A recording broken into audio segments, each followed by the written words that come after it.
au sort. Il y a plusieurs gagnants qui peuvent gagner.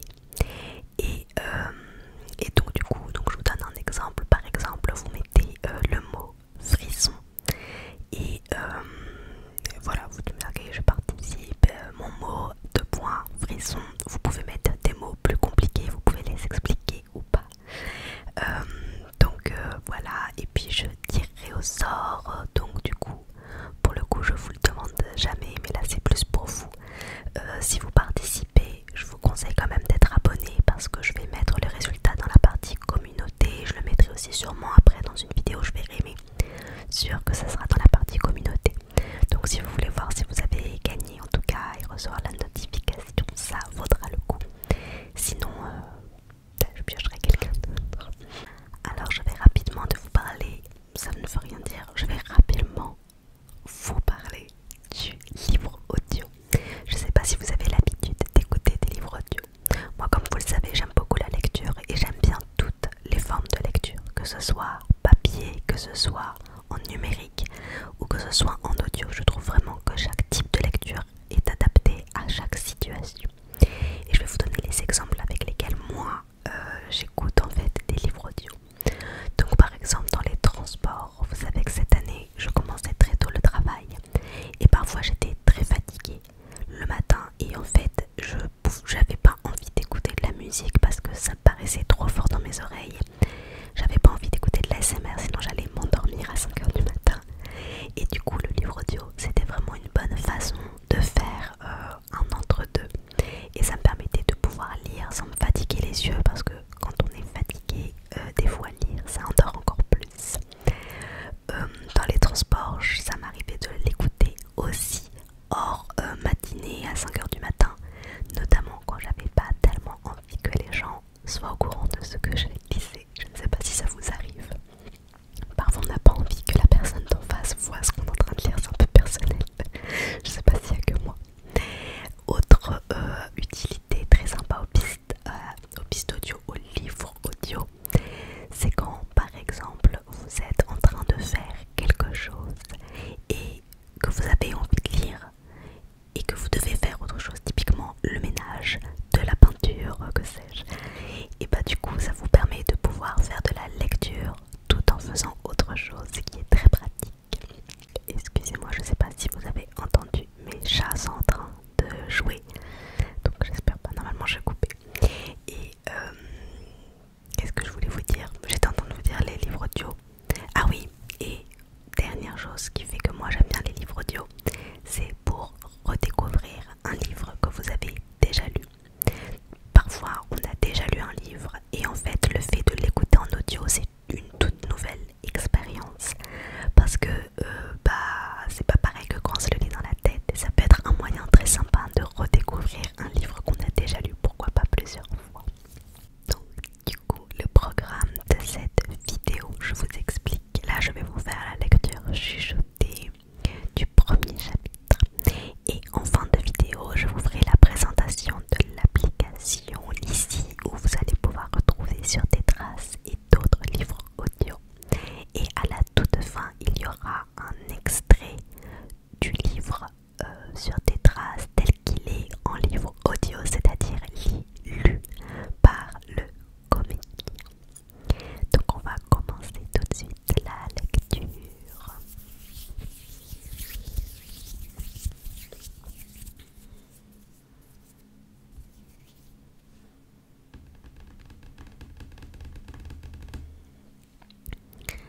Alors, j'en suis à ma 5e année de détention, condamnée à perpétuité pour avoir assassiné mon propre enfant. Attention, ne vous méprenez pas, je n'ai rien fait de tel. Mon fils Mathieu avait 3 ans au moment de sa mort brutale. Il était toute ma vie, puis du jour au lendemain, il n'était plus, et moi, j'ai pris perpète. C'était de toute façon une sentence à perpétuité de perdre mon enfant, même si je n'avais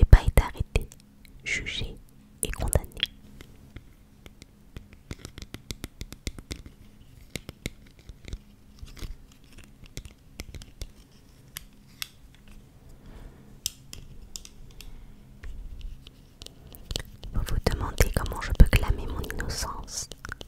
Mais parce que je suis innocent. L'ai-je crié haut et fort? Me suis-je battu pour le prouver? Pas vraiment. Ça m'est égal qu'on me juge coupable. Je sais que ça paraît fou. Seulement voilà, mon fils est mort. Mort, disparu à jamais, et la décision du jury n'y aurait rien changé. Coupable ou non, je n'ai pas su le protéger. J'ai failli à mon rôle de père, même si je n'ai pas manié l'arme qui a transformé son visage adorable en une bouillie ensanglantée lors de cette nuit de cauchemar. Je ne l'ai pas arrêté non plus. Je n'ai pas fait mon boulot de père. Coupable ou non, du meurtre en lui-même, je suis fautif et c'est à moi de payer. J'ai à peine réagi à la lecture du verdict. On en a déduit que je devais être un sociopathe, un psychopathe, bref, quelqu'un de mentalement dérangé, dépourvu de sentiments selon les médias, dénué d'empathie, incapable d'éprouver du remords. J'avais le regard vide. Je collais on ne peut mieux au stéréotype de l'assassin. Rien de tout ça n'était vrai, mais à quoi bon protester?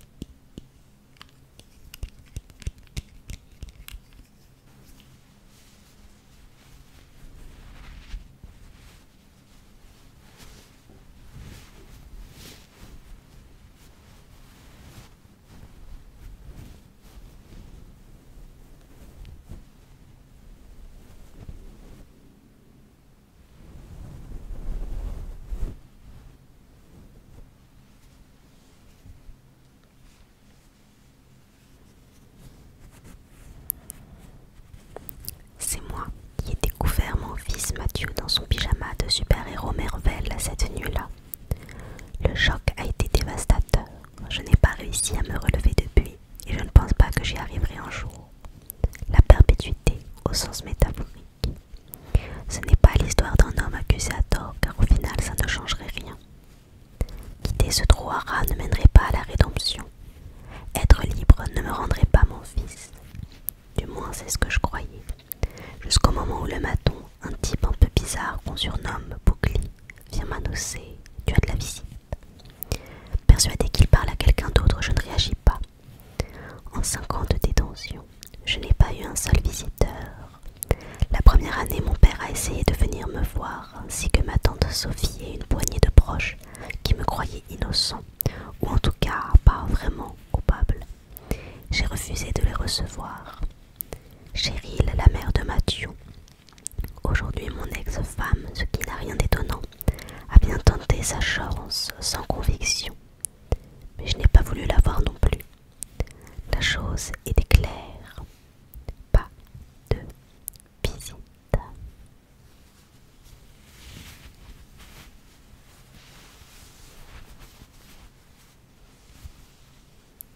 Je ne voulais pas pleurer sur mon sort, ni qu'on me prenne en pitié. C'est juste que je ne vois pas l'intérêt de ces visites. Une année est passée, puis 2. Après quoi tout le monde a abandonné l'idée de venir me voir. Hormis Adam qui a peut-être insisté pour faire un saut dans le Maine, mais vous comprenez ce que je veux dire. Or voici que pour la première fois, quelqu'un vient me rendre visite au pénitencier de Briggs. Allez, Bureau, à bois, bouclier, on y va, tu as de la visite. J'esquisse une moue. Qui est-ce? Tu m'as pris pour ta secrétaire.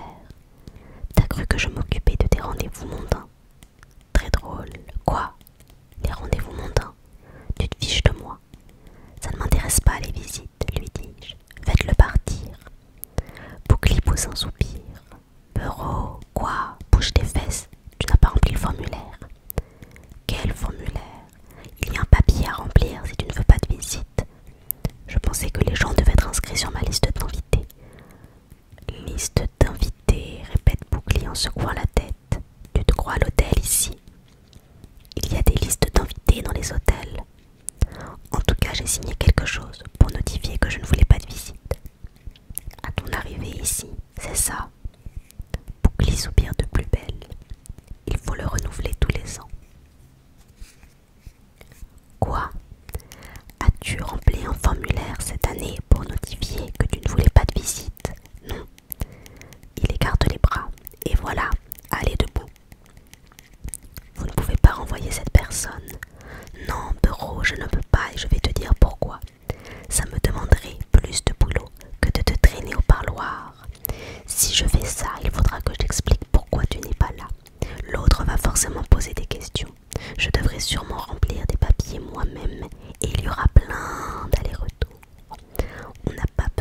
ça, ni toi, ni moi. Alors écoute-moi, tu vas revenir, tu vas venir.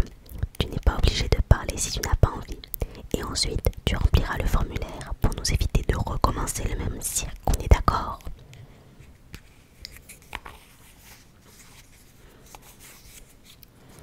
Je suis ici depuis assez longtemps pour savoir que toute rébellion non seulement serait inutile mais risquerait de se retourner contre moi. Et puis, à vrai dire, cette visite m'intrigue. On est d'accord, dis-je. Cool, allons-y. Je connais la chanson, évidemment.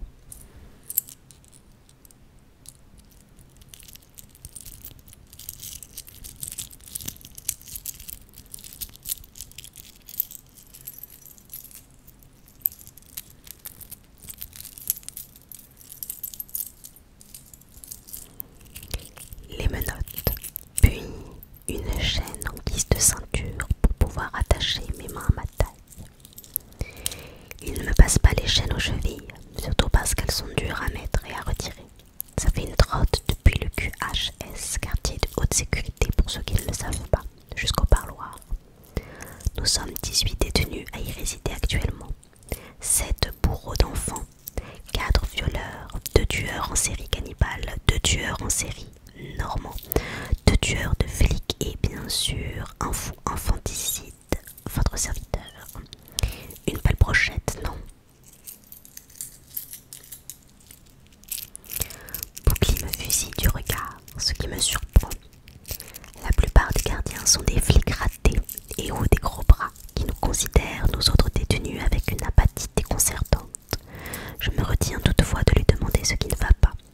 Mes jambes flageolent un peu, je me sens bizarrement nerveux. Pour tout vous avouer, je suis chez moi ici. L'endroit est horrible, pire que tout ce que vous imaginez. Mais je suis habituée à ce genre d'horreur. Ce visiteur, qui qu'il soit, après tout ce temps, vient chambouler ma routine bien établie. Et ça ne m'enchante pas beaucoup. Je revois soudain le sang de cette nuit-là. Je pense beaucoup au sang. Il m'arrive d'en rêver. Au début, c'était toutes les nuits, mais actuellement, c'est disons une fois par semaine. Le temps s'écoule différemment en prison. Il s'arrête, repart, bégaye et zigzague. Je me souviens d'un réveil vaseux dans le lit conjugal. Je n'ai pas regardé l'heure, mais pour ceux que ça intéresse, il était 4 heures du matin. La maison était silencieuse, et pourtant j'ai senti que quelque chose n'allait pas. Ou c'est peut-être ce que je me raconte maintenant. Notre mémoire aime bien inventer des histoires. Je n'ai pas bondi hors du lit, non. Je suis restée plusieurs minutes dans cette zone crépusculaire, entre la veille et le sommeil, le temps d'émerger. J'ai tout de même fini par me lever pour aller vers la chambre de Mathieu. C'est là que j'ai vu le sang. Il était plus rouge que je ne l'aurais cru. D'un rouge criard et moqueur comme le maquillage d'un clown.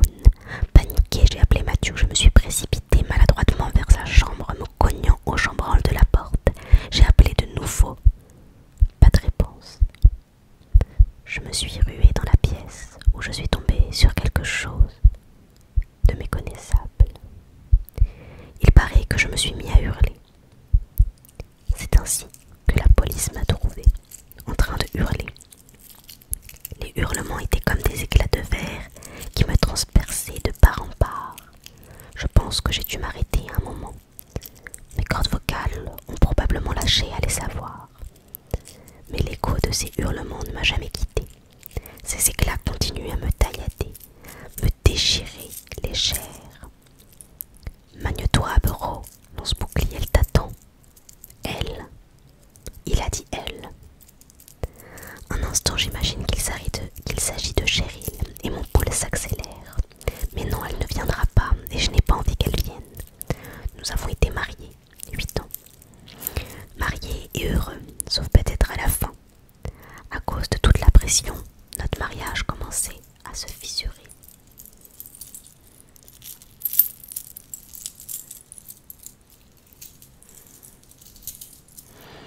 J'ignore s'il aurait tenu le coup. Je me dis parfois que la présence de Mathieu aurait cimenté notre couple, mais ça sonne davantage comme un vœu pieux. Peu après ma condamnation, j'ai signé des papiers pour lui accorder le divorce. Nous ne nous sommes plus parlé depuis. C'était plus mon choix que le sien. Je ne sais pas où elle est maintenant, si elle est toujours en deuil ou si elle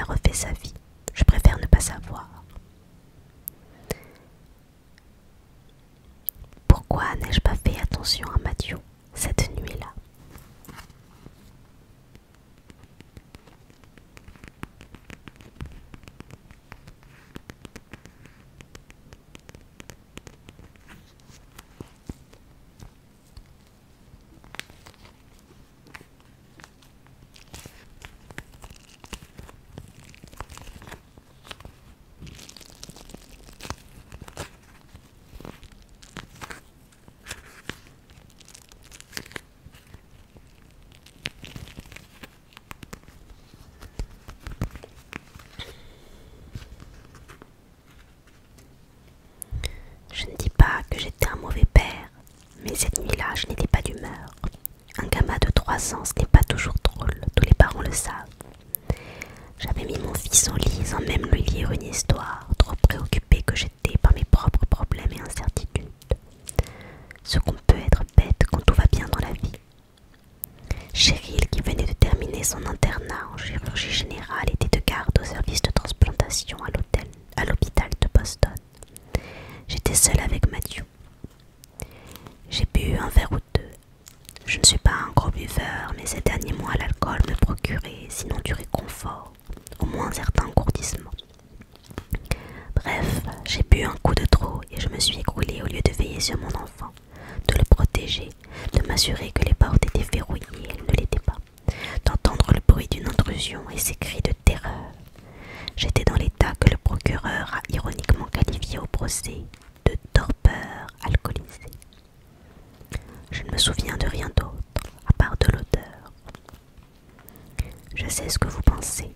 C'est peut-être lui, donc moi l'assassin, car tout m'accablait. Moi-même je me suis posé la question et je vais vous raconter quelque chose. Une nuit, pendant qu'on dormait, j'ai donné un grand coup de pied à Cheryl. J'avais rêvé qu'un râteau laveur géant attaquait notre petit chien Laszlo. Pris de panique dans mon sommeil, j'ai voulu repousser le raton laveur et c'est Cheryl qui s'est pris mon pied dans le tibia. Avec le recul, c'était assez amusant de voir sa tête tandis que j'essayais de plaider ma cause. Tu aurais préféré que Laszlo se fasse croquer par un raton laveur. Mais ma femme, malgré son amour pour Laszlo et les chiens en général, n'y croyait pas. Peut-être qu'inconsciemment tu avais envie de me faire du mal, m'a-t-elle dit. Elle l'a dit avec un sourire, et le lendemain tout était oublié. Mais j'y repense souvent aujourd'hui. Cette nuit-là, j'étais en train de dormir et de rêver aussi. Un coup de pied n'est pas un meurtre, mais comment en être certain? L'arme du crime était une batte de baseball. Madame Winslow, qui vivait dans la maison derrière notre bosquet depuis une 40aine d'années, m'a vu l'enterrer. C'était ça le hic. Étais-je suffisamment stupide pour l'enterrer si près de chez nous, avec mes empreintes digitales dessus? Il y a beaucoup de choses sur lesquelles je m'interroge.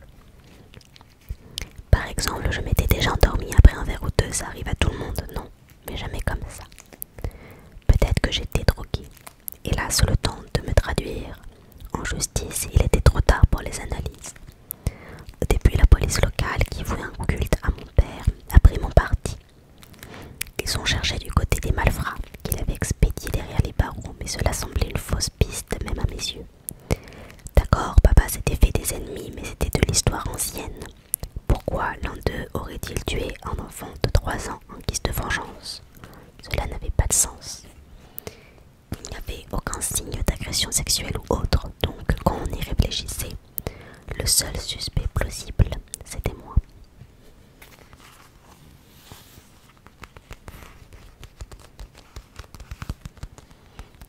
Peut-être qu'il s'est passé la même chose que dans mon rêve avec le raton laveur.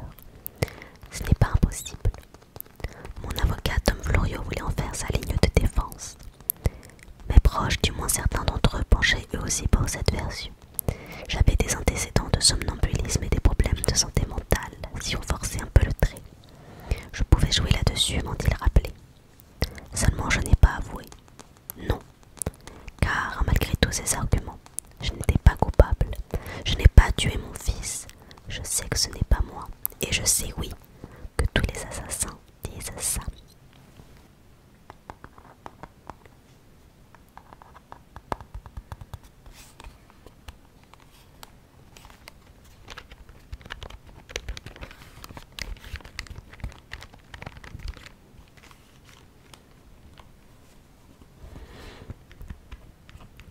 Bouclier et moi abordons le dernier couloir. Le pénitencier de Briggs est décoré dans les tons bitume. Tout est gris délavé, couleur chaussée, défoncée après l'orage.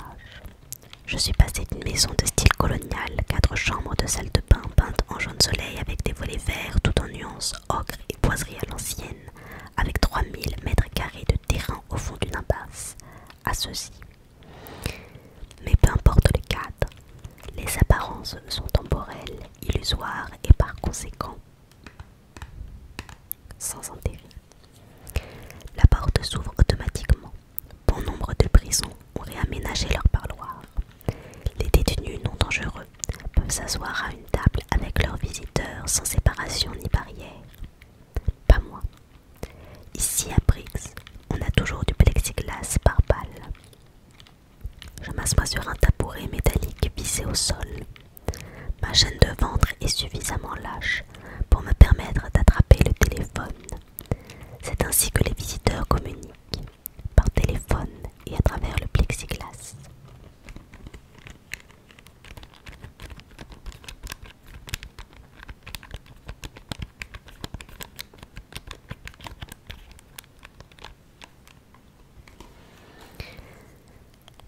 La visiteuse n'est pas mon ex-femme Cheryl, bien qu'elle lui ressemble.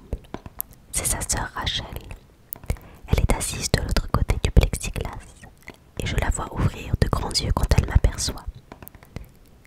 Sa réaction me ferait presque sourire. Son beau-frère Jerry, avec son humour décalé et son air nonchalant, a certainement changé durant ces 5 dernières années. Je me demande ce qu'elle remarque en premier. Les kilos en moi, peut-être, ou plus vraisemblablement, l'ossature du visage qui ne s'est pas ressoudée correctement, ou le teint cireux, les épaules tombantes, les cheveux clairsemés et grisonnants.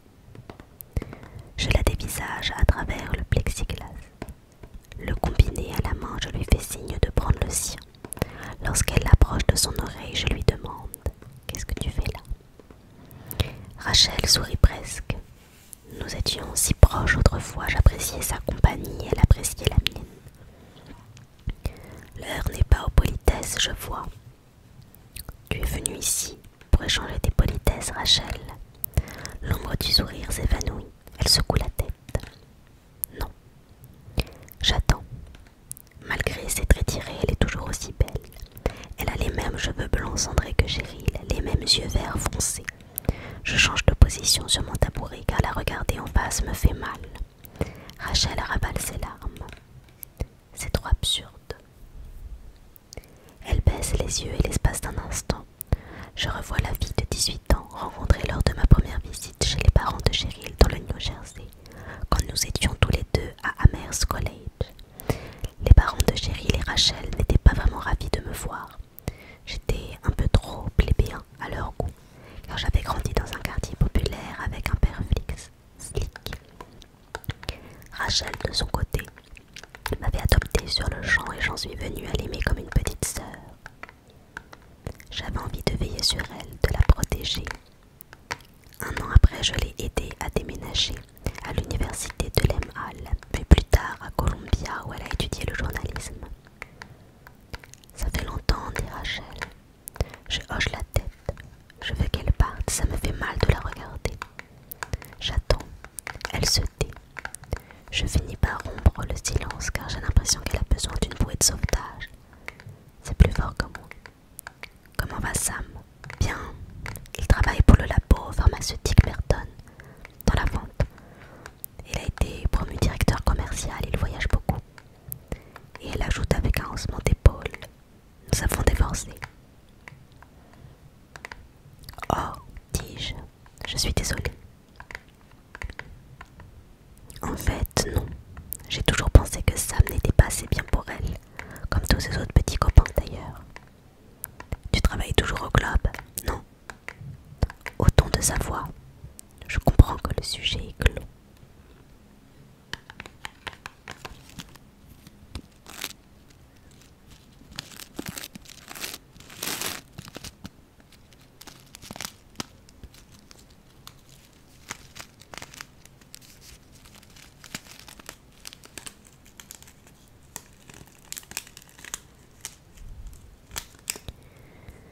Nous gardons le silence pendant quelques secondes.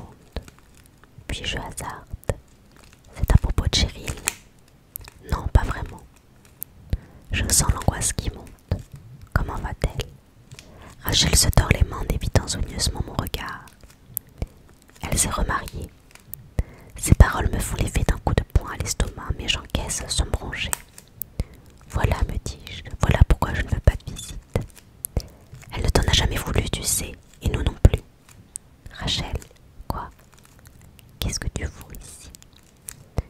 nouveau silence.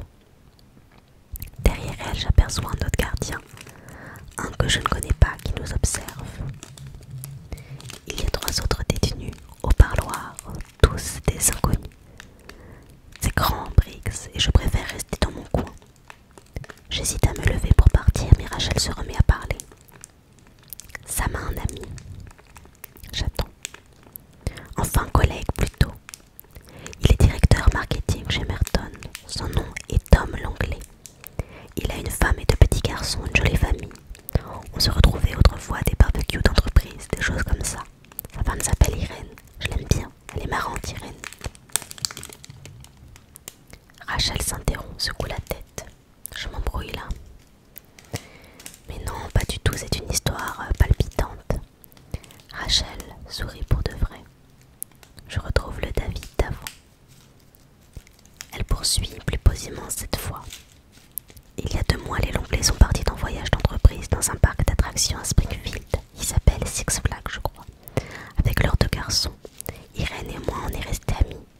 Du coup, l'autre jour, elle m'a invité à déjeuner. Elle m'a raconté leur séjour. Les potins surtout, parce que Sam était venu avec sa nouvelle copine, semble-t-il. Comme si ça pouvait m'intéresser, mais peu importe. Je ravale une remarque sarcastique et elle soutient mon regard. Irène m'a aussi montré des photos. Rachel s'interrompt. J'ignore totalement où elle veut en venir, mais j'entends presque une bande son lugubre dans ma tête.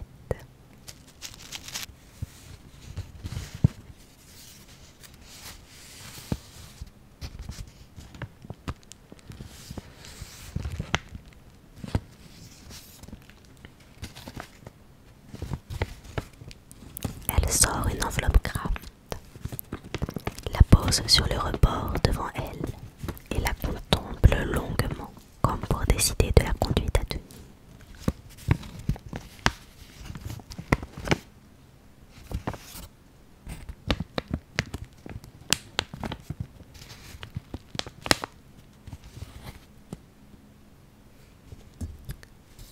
Puis, elle plonge la main dans l'enveloppe et en tire un papier et le plaque contre la paroi.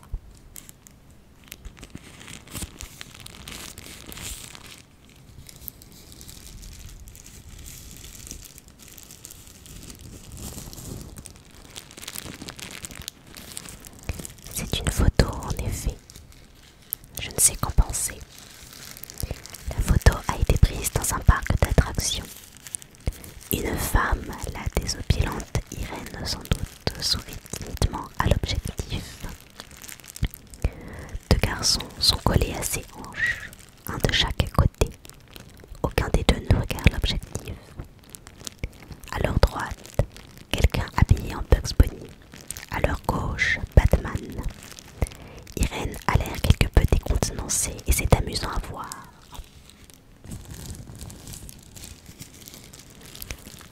J'imagine bien la scène. Ce brave Tom de chez Merton encourage gaiement sa femme Irène à prendre la pause. La sudite n'est pas vraiment d'humeur, mais il joue le jeu. Les garçons, eux, s'en fichent. On a tous connu ça. Il y a des montagnes russes géantes à l'arrière-plan peintes en rouge vif. Avec le soleil en pleine face, la famille Langley plisse les paupières et tourne légèrement la tête. Rachel ne me quitte pas des yeux. Je hausse les sourcils. Elle presse la photo contre le plexiglas. Regarde bien, David. Je scrute Rachel une seconde ou 2, puis me concentre sur la photo. Cette fois, je le vois tout de suite. J'ai un coup au cœur, comme une griffe acérée qui plonge dans ma poitrine. J'en ai le souffle coupé. C'est un garçon. Au fond à droite, presque en dehors du cadre, son visage offre un profil parfait, un profil de médaille. Il doit avoir dans les 7 ou 8 ans. Quelqu'un, un homme probablement, le tient par la main. Le garçon le regarde, mais l'homme n'apparaît pas sur la photo. D'un doigt hésitant, je caresse l'image à travers la paroi. C'est impossible, bien sûr.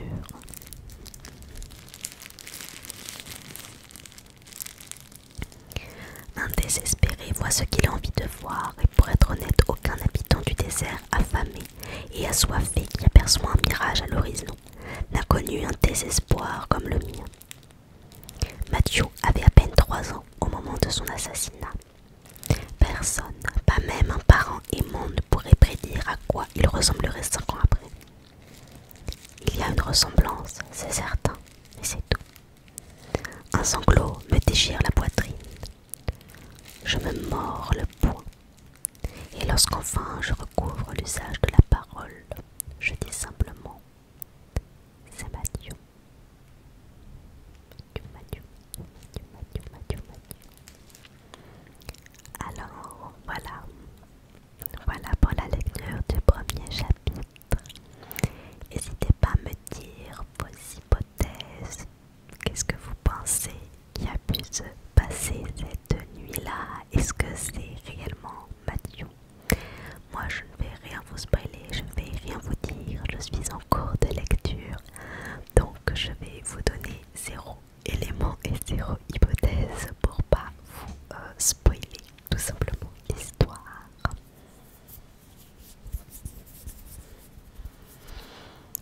J'espère que cette lecture vous a plu et je vous laisse maintenant avec la présentation de l'application et l'extrait chuchoté.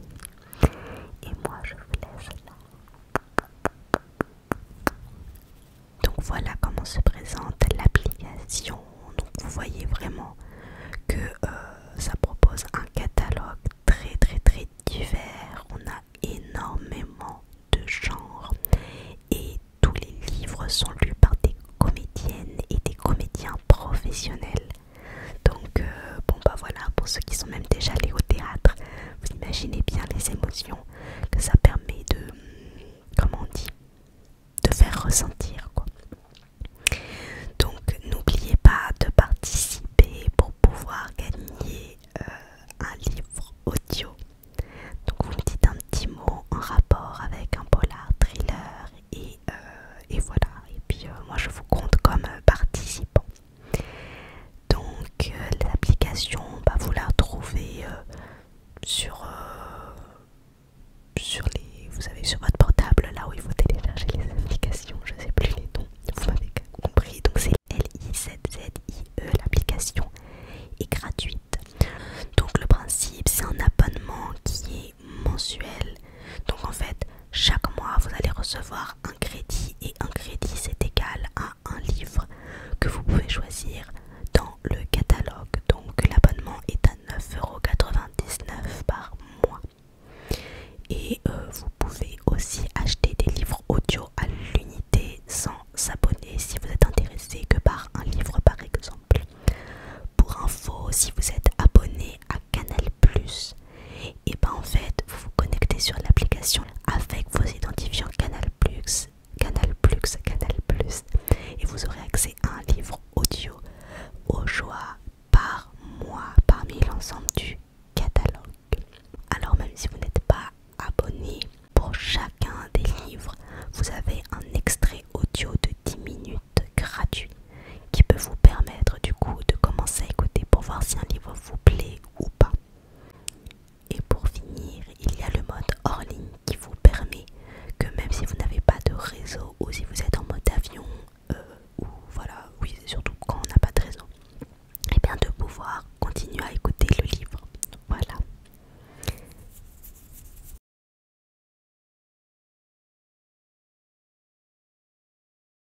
J'en suis à ma 5e année de détention.